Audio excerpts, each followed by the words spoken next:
Hi friends, అందరూ ఎలా ఉన్నారు? నా పేరు తరుణ్, మీరు చూసిన తెలుగు వ్లాగ్స్ పెడతాను.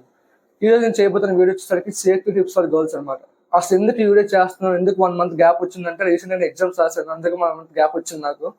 ఈ వీడియో ఒక ముఖ్య ఉద్దేశం ఏంటంటే, మరి రీసెంట్ గా చాలా వరకు కేసెస్ చూస్తున్నాము, రీసెంట్ గా జరుగుతున్నాయి, చాలా వరకు సైబర్ క్రైమ్స్ కూడా మనకి అయ్యే ఇండియాలోనే.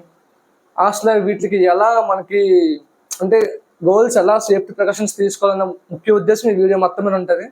ఈ వీడియో ప్రతి అమ్మాయికి, మీకు తెలిసిన ప్రతి ఒక్క అమ్మాయికి షేర్ చేయండి. ప్రతి ఒక్క అమ్మాయి పూర్తిగా చూడండి. First always share your location to friends or well wishers or family. మీరు ఒక అమ్మాయి అయితే ఖచ్చితంగా మీరు ఎక్కడికైనా ట్రావెల్ చేస్తున్నప్పుడు, అది ఏదైనా కాలేజ్ బస్ అయినా సరే, మీ ఫ్రెండ్స్ కానీ ఎవరికి ఒకరికి లొకేషన్ షేర్ చేయండి. ఎందుకంటే వాన్స్ మీరు డీప్ అయిన తర్వాత పర్టికులర్ మీ స్టాప్ దగ్గర నుంచి మీ ఇంటికి వెళ్ళే గ్యాప్లో అయినా మిమ్మల్ని మీరు ఏమైనా అంటే చేసే ఛాన్స్ ఉంది. మరి ఒక 12 years బ్యాక్కి వెళ్తే నిర్భయ కేసు ఒక పబ్లిక్ బస్లోనే జరిగింది. అది రీసెంట్గా ఒక three days back van driver ఒక స్కూల్ అమ్మాయి రేప్ చేశాడు. అది కాకుండా మనకి మొన్నే జస్ట్ ఒక 1 month బ్యాక్ అనుకుంటాను, వైజాగ్ నుంచి శ్రీకాకుళం వెళ్ళే ట్రైన్లోనే ఒక అమ్మాయి రేప్ చేశాడు. అంటే అమ్మాయికి ఎక్కడ సేఫ్టీ లేదు ట్రావెలింగ్లో. కాబట్టి మీరు లొకేషన్ షేర్ చేయడం వల్ల కనీసం మీరు ఒక అంటే అన్కాన్షియస్ అయినా సరే, ఎక్కడైనా లేకపోయినా సరే, పర్టికులర్ పోలీసులకు ఫాస్ట్ తెలుసుకోవడానికి ఛాన్స్ ఉంటుంది. అంటే మీరు అంత లొకేషన్ వరకు ఎక్కడ కట్ అయింది అన్నది. Always share your location. ఇంకా సెకండ్ పాయింట్ వచ్చేసరికి be polite and be aware in public places. అంటే ఇప్పుడు మీరు పబ్లిక్ ప్లేసెస్ వెళ్ళినప్పుడు ఏంటంటే షాపింగ్ మాల్స్ కానీ మార్కెట్స్ కానీ కొంతమంది ఏం చేస్తారంటే మీకే తెలియకుండా మీ బాడీ పార్ట్స్ని మనకి వీడియో చేస్తారు. వీడియో తీసి ఏం చేస్తారంటే ఇన్స్టాగ్రామ్లో, ఫేస్బుక్లోని కొంతమంది ఫేస్ బ్లర్ చేసి మనకి పెడతారు. కొంతమంది అయితే ఫేస్ బ్లర్ చేయకుండా డైరెక్ట్ పెట్టేస్తారు. ఇంకా రీసెంట్గా ఒక కాఫీ షాప్లో ఏమైందంటే, తను కాఫీ షాప్ వెళ్ళిన తర్వాత తను రెస్ట్ రూమ్ యూజ్ చేసుకుంటే తనకి డస్ట్బిన్ పక్కన ఒక హిడెన్ కెమెరా కనిపించారు. తను మేనేజ్మెంట్ కంప్లైంట్ చేస్తే అందులో పనిచేస్తున్న ఒక వర్కర్ ఏంటంటే ఆ కెమెరా అక్కడ ఫిక్స్ చేశాడు. రీసెంట్గా తన పోలీసులు కూడా అరెస్ట్ చేశారు. కాబట్టి ఏంటంటే బయట ఇంకా చాలా జరుగుతున్నాయి. కాబట్టి మీరు ఎక్కడికైనా పబ్లిక్ ప్లేసెస్ వెళ్ళినప్పుడు కానీ మీరు డ్రెస్సెస్ అంటే మీరు ప్రాపర్గా క్యారీ చేయండి. డ్రెస్సెస్ కానీ మీరు వేసుకున్నవి కానీ చుట్టుపక్కల మీరు అంటే ఎవరైనా మిమ్మల్ని రికార్డ్ చేస్తున్నారు ఏదైనా మీరు ఒక కంటి కనిపెడుతూ ఉండండి. Don't post your pics in Instagram and Facebook. ఒకళ్ళు పోస్ట్ చేయాల్సి వస్తే మీరు ఇన్స్టాగ్రామ్ అయితే ప్రైవేట్ చేసుకొని, ఫేస్బుక్ అయితే ప్రొఫైల్ లాక్ చేసుకొని.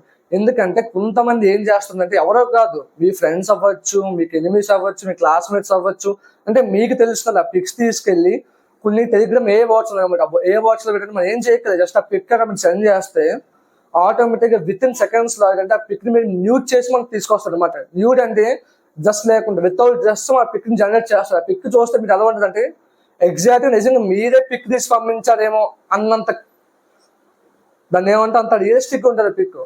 కాబట్టి మీరు పిక్స్ పోస్ట్ చేయకండి. అండ్ చాలా మంది ఇప్పుడు ఈ టెలిగ్రామ్ బాట్స్ అనే కదా, ఇప్పుడు ఓన్లీ ఇంచుమించు ఒక 35 websites ఉన్నాయి అంటే ఓన్లీ దీనికోసమే. ప్రతి వెబ్సైట్లో ఒక 2 ఫ్రీ క్రెడిట్స్ ఇస్తారు. 2 అంటే ఇంచుమించు అనుకున్న ఒక 35 70 పిక్స్. అంటే మీరు ఈజీగా ఎవరినైనా సరే ఈ పిక్స్ యూజ్ చేసి బ్లాక్మెయిల్ చేయొచ్చు. కాబట్టి మీ అమ్మాయిలు చెప్తాను, మీ పిక్స్ ఎక్కడ షేర్ చేయకండి, ఇంకా ఎవరికి ఇవ్వకండి. ఎలాంటి ఒకళ్ళు మీరు ఎవరికైనా అంటే వచ్చి మీరు బ్లాక్మెయిల్ చేస్తే మీరు నిరకాతంగా డైరెక్ట్ మీరు పోలీసులు అప్రోచ్ అవ్వండి, సైబర్ క్రైమ్ కంప్లైంట్ చేయండి. Don't trust anybody, is your family also.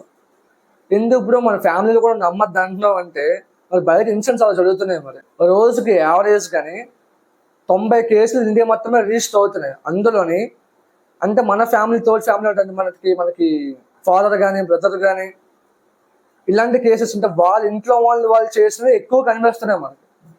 ఇవన్నీ కానిబెట్టి అంటే పాన్ ఏంటి ఇప్పుడు అసలు కేసులకి పాన్కి సంబంధం ఏంటంటే, ఐడెంటిటీ పాన్ అనే పని కార్డ్ అంటుందన్నమాట. మీరు అక్కడ అర్థం చేసుకోండి.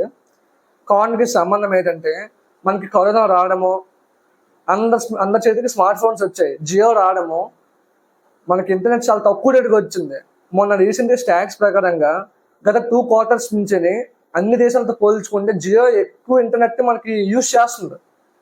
దేనికి? ఫర్ ఎంటర్టైన్మెంట్ పర్పస్ అవ్వచ్చు, ఇట్ల పర్పస్, మెయిన్ దీని పర్పస్ ఓన్లీ కాల్ చూడడానికి మాత్రమే జనం ఎక్కువ ఇంట్రెస్ట్ చూపిస్తారు. ఒకప్పుడు వేరేది, ఒకప్పుడు మనకి ఏంటంటే చాలా లిమిటెడ్గా వచ్చేది. ఇప్పుడు మనకి ఇంటర్నెట్ అన్నది చాలా ఎక్స్ట్రీమ్ వెళ్ళిపోయింది. అది బాగానే ఇంకా పిల్లలు కూడా చూడడము బాగా. నెక్స్ట్ దీని మీద డెడికేటెడ్గా ఓన్లీ కాల్ మీద డెడికేటెడ్గా వీడియో చేస్తున్నాను ఖచ్చితంగా. అబ్బాయి ఏకంగా తన లవర్ గిఫ్ట్ ఇద్దామని చెప్పేసి వాళ్ళ ఇంట్లో వాళ్ళ అమ్మ బంగారం అమ్మేసి తీసుకుని ఐఫోన్ గిఫ్ట్ ఇచ్చాడు. ఇంకా 5th point వచ్చేసరికి లవ్. పర్ఫెక్ట్ ఒక ఎగ్జాంపుల్, మనకి యూనివర్స్ ఎగ్జాంపుల్ తీసుకుంటాను నేను.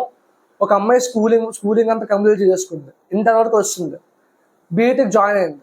మనకి ఇంటర్లో కానీ స్కూల్లో చూసుకుంటే మనకి అంత మ్యూచువల్ అండర్స్టాండింగ్ ఉండదు అన్నమాట. అబ్బాయిలు అంత మాట్లాడుకోరు, కానీ బీటెక్ అలా కాదు, కామన్గా మాటలు తీసుకుంటారు అన్నమాట. అయితే పలానా అమ్మాయి ఏంటంటే ఒక అబ్బాయి లవ్ చేసింది. ఎందుకంటే ఫర్ సపోజ్ తనకి ఇంటర్ వరకు ఆ ఫీలింగ్స్ లేకపోవడం వల్ల కానీ ఒక అబ్బాయిని చూడగా అట్రాక్ట్ అవ్వింది అనమాట. అట్రాక్షన్ అనమాట. ఇప్పుడు మనం అలాగైతే ఒక అందమైన అమ్మాయిని చూసి అట్రాక్ట్ అవుతాము. ఇప్పుడు ఒక అమ్మాయి ఉంది, మంచిగా డ్రెస్ చేసుకుని అందంగా ఉంది, బొట్టు పెట్టుకుని జుంకలు వేసుకుని మనం ఆటోమేటిక్ అట్రాక్ట్ అవుతాం అబ్బాయిలో. అలాగే అమ్మాయిల్లో కూడా అవతలకి అబ్బాయిలకి కొన్ని క్వాలిటీస్ ఉంటాయి. అవి నచ్చి ఒక అమ్మాయి అట్రాక్ట్ అయ్యింది ఫర్ 1 month బాగా నడిచింది, 1 sem అంతా. సెకండ్ సెమ్ వచ్చేసరికి ఒక అమ్మాయి వచ్చి ప్రపోజ్ చేసింది అబ్బాయికి. ఇద్దరు లవ్ చేసుకున్నారు, బాగానే ఉంది. ఫైండ్ ఏంటంటే ఈ లవ్ అనేది ఎక్కువ కాలం నిలబడదు నా ఫీలింగ్. ఎందుకంటే ఎగ్జైట్మెంట్ తో వచ్చిన లవ్ అనేది, ఇన్ఫాక్చుయేషన్ కానీ ఎఫెక్షన్తో వచ్చిన లవ్ అనేది ఎక్కువ కాలం నిలబడదు, ఖచ్చితంగా నిలబడదు.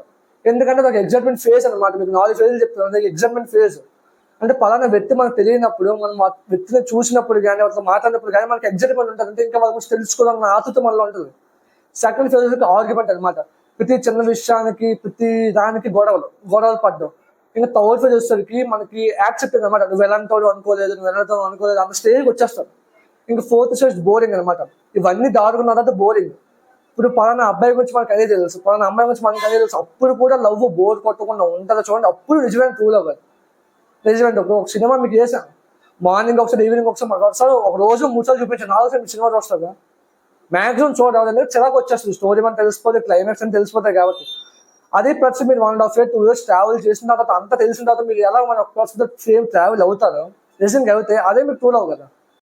నేను పై చెప్పిన 5 పాయింట్లో కాకుండా ఇంకా కొన్ని పాయింట్లు మిస్ చేశాను. అవి ఏంటో కింద మీరు కామెంట్ చేయండి. దాంతోపాటు ఈ వీడియోని లైక్ చేసి షేర్ చేయండి. ఇంకా వీడియో అయితే ఛానల్ సబ్స్క్రైబ్ చేసుకోండి. ఇక్కడ నుంచి ప్రతి సాటర్డే ఈవినింగ్ మన ఛానల్ నుంచి ఖచ్చితంగా వీడియో వస్తుంది. అండ్ నెక్స్ట్ వీడియో గురించి ఎంతమంది వెయిట్ చేస్తుందో కింద కామెంట్ చేయండి. And moreover then subscribe to our channel.